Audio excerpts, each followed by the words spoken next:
విన్నాళ్ళు దాచుంచాడా పైవాడు ఎదురయ్యావే నాకే ఈనాడు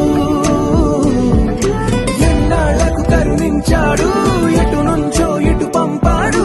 ఇద్దరిని ఒక చోటుకి చేర్చాడు